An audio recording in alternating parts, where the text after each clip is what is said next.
The Caribbean, 1718, the golden age of piracy. Blackbeard terrorizes the seas. Anne Bonny and Mary Read defy empires. The Jolly Roger flies over 100 ships. These are waters ruled by cannon fire, cutlass steel, and men who answer to no king.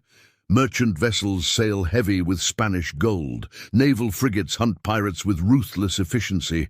And somewhere between law and chaos, fortunes are made and lost with every sunrise. But what if, on a calm morning in these blood-soaked waters, something impossible surfaced? A Los Angeles-class attack submarine, USS Houston, nuclear-powered, torpedoes armed. Sonar that can hear a ship from 50 miles away, a vessel that can dive deeper than the ocean floor. These pirates know exists. Welcome to What If War.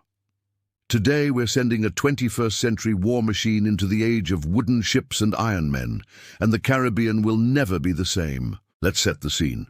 June 1718, off the coast of Nassau, Bahamas, the Pirate Republic, a lawless haven where Edward Teach, known as Blackbeard, has just blockaded Charleston and seized a fortune in plunder. His flagship, the Queen Anne's Revenge, is a 40-gun monster. Captured from the French, modified for terror, it's one of the most feared ships in the Caribbean. Blackbeard himself is a legend. 6 pistols across his chest. Slow-burning fuses in his beard that smoke during battle, making him look like a demon risen from hell. He's cruel, brilliant, and utterly fearless. Around him, a fleet of 8 pirate vessels, sloops, brigantines, fast, maneuverable, deadly, over 600 pirates, men with nothing to lose and everything to gain. They're celebrating their latest prize, a merchant ship loaded with tobacco and rum, when the sea begins to boil. 100 yards off their port side, the water churns. Whitecaps form where there should be calm. Pirates point, confused. Is it a whale?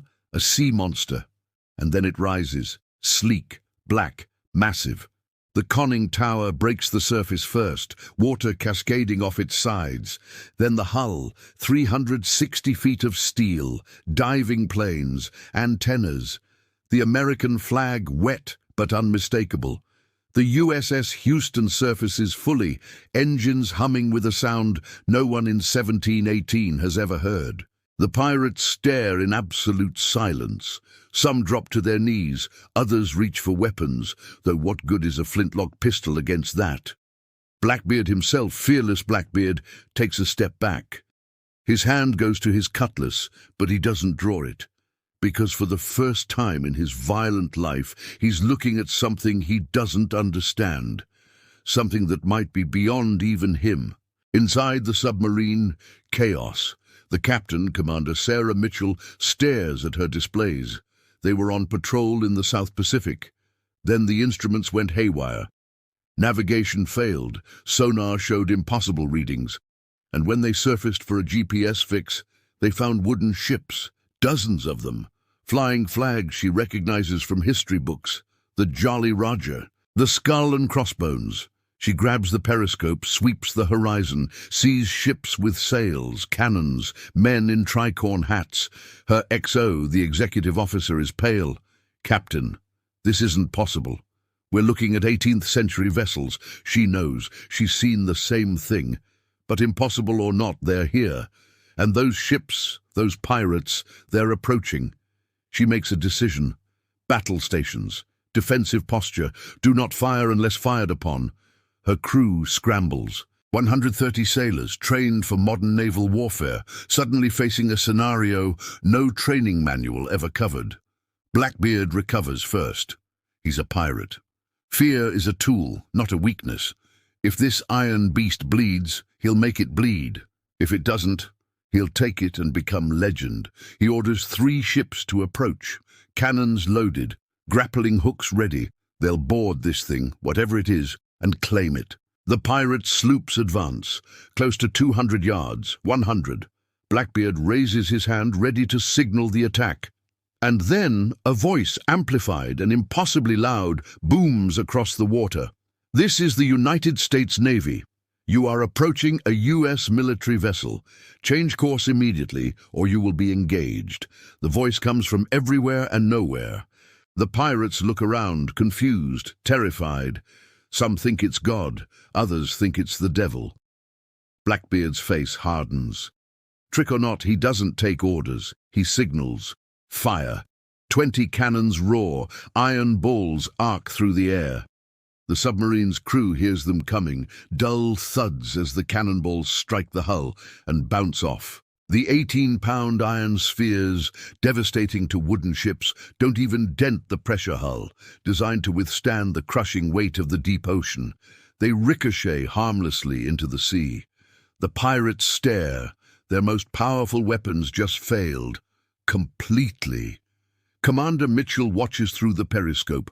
They fired on us. That's an act of war. Her weapons officer looks at her. Ma'am, we can't fire torpedoes at wooden ships. That's murder. She knows. A Mark 48 torpedo designed to sink aircraft carriers would obliterate these vessels. Overkill doesn't begin to describe it.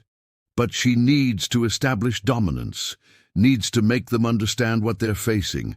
She makes a call, fire 1 torpedo, set it to run shallow, detonate 50 yards from the lead ship, a warning shot. The torpedo tube floods, the outer door opens. The Mark 48 launches with a hiss of compressed air. It enters the water and its engine engages. 45 knots, faster than any ship in 1718 can even dream of moving. The pirates see a white trail in the water, coming straight at them, fast, too fast. The lead sloop tries to turn, too slow.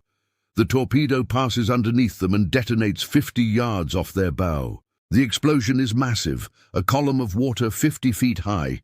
The shockwave rocks the sloop, nearly capsizes it. Splinters fly, men are thrown overboard, and when the water settles, there's a crater in the ocean, steam rising, the smell of chemicals they don't have words for. The pirate fleet stops dead, every ship, every man. They've just witnessed power beyond comprehension. Blackbeard watches. His face is unreadable, but his mind is racing. This isn't a ship, this is a weapon of the gods. Commander Mitchell opens a channel. Last warning, leave this area, now. This time, the pirate ships turn. Slowly, reluctantly, but they turn. All except one, Queen Anne's Revenge. Blackbeard isn't running, he's thinking. If he leaves, he's just another pirate who fled from the unknown. But if he approaches carefully, if he can communicate, maybe he can turn this to his advantage. He orders his crew to lower the Jolly Roger, raises a white flag, a parley flag, the universal sign of truce. Commander Mitchell sees it. She's a naval officer. She understands parley. Against her better judgment, she agrees. Blackbeard himself rows over in a small boat, 6 men at the oars. He stands in the bow, cutlass sheathed, hands visible. The submarine crew watches him approach.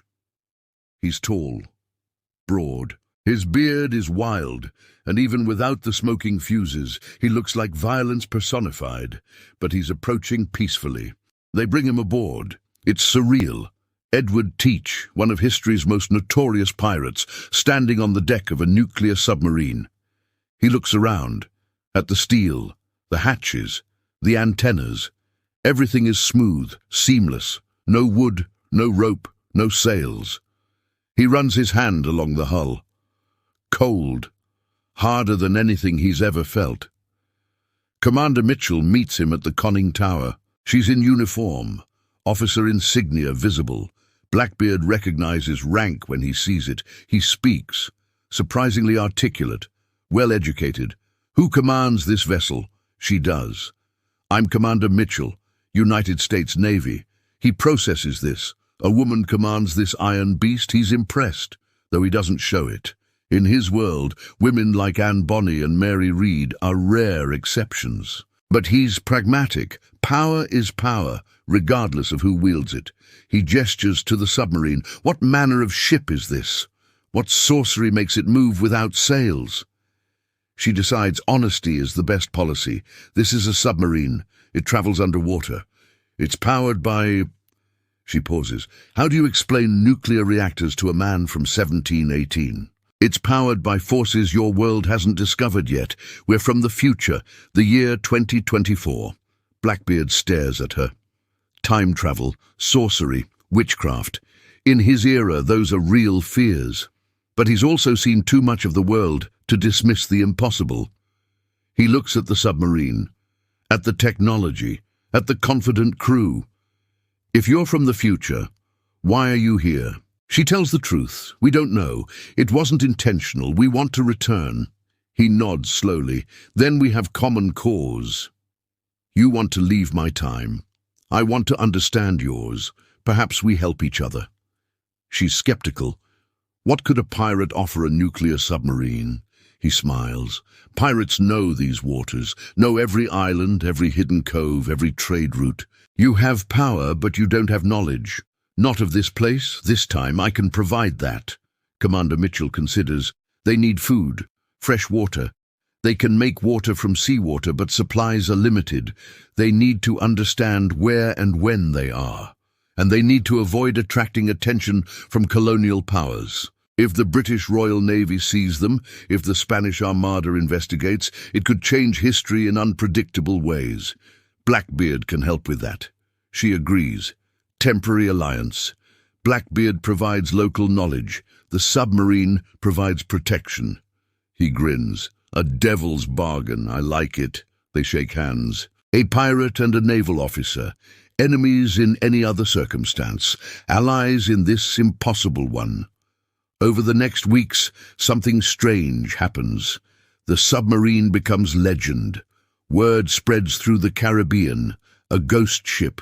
A sea demon. Something that travels beneath the waves and destroys anyone who challenges it. Pirate captains tell stories in taverns. Colonial governors write reports that are dismissed as drunken fantasy.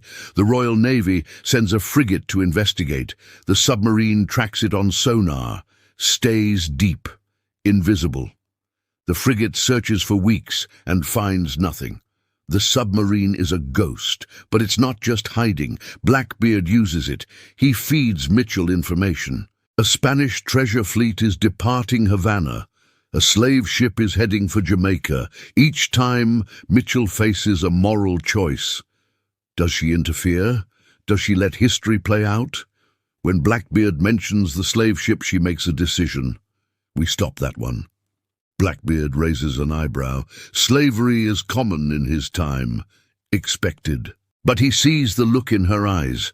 This isn't negotiable. He shrugs. Your ship. Your rules. The submarine intercepts the slave ship at night, surfaces directly in its path. The crew, terrified, believes it's a sea monster. They abandon ship. Just leave it. The submarine crew boards, finds 300 enslaved people in the hold, chained, starving. Commander Mitchell makes a call that will haunt her. We free them, take them to a safe port. But what port is safe in 1718? Everywhere has slavery. Her XO suggests maroon communities, settlements of escaped slaves in the mountains of Jamaica. Blackbeard knows where they are. They make the journey, submerged most of the way. When they surface near Jamaica, Mitchell personally goes ashore with a landing party. They meet the Maroons, heavily armed, suspicious. Mitchell explains through a translator, "We've brought people who need sanctuary, 300 of them." The Maroons are skeptical until they see the submarine, until they see the freed slaves disembarking. It's an act of mercy that technically never happened, that history will never record. But it matters. Blackbeard watches this with interest. You risk much for people who are not your own, Mitchell replies. Where I come from, slavery is evil, unforgivable. We fought a war over it. Blackbeard absorbs this. In your future, the slaves are free. She nods. He's quiet for a long moment. Perhaps your future is better than my present. It's the first time she sees him as something other than a pirate, as a man capable of thought, of change. But he's still a pirate, and eventually their alliance has to end, because Mitchell's mission is clear. Find a way home. Her engineers are working on theories, temporal anomalies, electromagnetic fields. They think they can replicate the conditions that brought them here. But they need time. and the submarine is running low on critical supplies. Nuclear fuel will last years, but food won't. Medicine won't. They need to act soon. The opportunity comes when Blackbeard mentions a strange phenomenon, a place where compasses spin, where ships disappear, the Bermuda Triangle. Mitchell knows the legends from her time, but maybe, just maybe, there's something to it. They sail there, submerged, silent. Blackbeard comes along, one last voyage on the Iron Beast. They reach the coordinates. The instruments go haywire, just like before. Mitchell makes a call. This is it. We're going through. Blackbeard understands. This is farewell. He extends his hand. She takes it. He speaks. In my time, you would have been a great captain, feared and respected. She smiles. In my time, you would have been a war criminal. He laughs. A fair assessment. They surface. Blackbeard returns to his boat, rows back to Queen Anne's Revenge, watches as the submarine submerges one last time, and then the water churns. The submarine vanishes, not sinking, just gone. Blackbeard stares at the empty ocean. He'll tell this story, but no one will believe him, except the freed slaves, except the Maroons, except the pirate captains who saw the Iron Demon and lived. The submarine reappears, modern-day South Pacific, right where they left. The crew is stunned, relieved, terrified. They've been gone for weeks subjectively, but when they check the date, no time has passed. They were never missing. Commander Mitchell files a report. Classified immediately. The crew is debriefed, told never to speak of it. But they know they changed history in small ways, subtle ways. 300 people freed who should have been enslaved. A pirate shown a glimpse of a better future. Seeds planted that might grow into something, or might fade into legend. They'll never know. And Blackbeard, history says he died in November 1718, killed in battle with the Royal Navy. But the night before his death, he told his crew a story about an iron ship that traveled beneath the sea, about a woman who commanded it, about a future where slavery was gone and people were free. Some laughed, some called him mad, but a few believed, and they passed the story down. So let's ask the real questions. What would happen if a modern submarine appeared in the age of pirates? Militarily, it would be unstoppable. Pirates have no defense against sonar, torpedoes, or a vessel that can dive beyond their reach. But a submarine can't hold territory, can't patrol vast oceans indefinitely. It's powerful but limited. Would pirates recognize it as a threat or an opportunity? Both. Smart pirates like Blackbeard would see the advantage of alliance. Others would attack and die. And the political implications? If colonial powers captured it, if they reverse-engineered even a fraction of the technology, history changes drastically. The British Empire with submarines in 1718? That's a nightmare scenario. So the submarine would have to stay hidden, a ghost, a myth, and that's exactly what makes this scenario interesting. Because the most powerful weapon is useless if you can't use it without destroying history. And what about the moral questions? Commander Mitchell freed slaves. That's objectively good, but she changed history. Even small changes can ripple forward. Maybe those 300 people have descendants who become important. Maybe the Maroon communities they joined grow stronger. Maybe the timeline shifts in ways no one can predict. Is it worth it? Mitchell would say yes. Some things transcend history. Some things are just right, but historians would disagree. You don't interfere. You don't change. You observe. There's no easy answer. There never is when you're holding the power to rewrite the world. So what do you think? Could a modern submarine survive in the age of pirates? Would it become legend or remain hidden? And if you could go back in time with a submarine, would you interfere or just observe? Drop your thoughts in the comments, and if these impossible scenarios fascinate you, hit that subscribe button. Because next week, we're asking, what if an Apache helicopter appeared during the siege of Constantinople? Byzantine walls, modern gunship, The Ottoman Empire is about to face something they never imagined. This has been What If War, where the past meets the future and every wave hides a story. Stay curious, stay tactical, and remember, the most powerful weapon isn't always the biggest. Sometimes it's the one that disappears beneath the surface.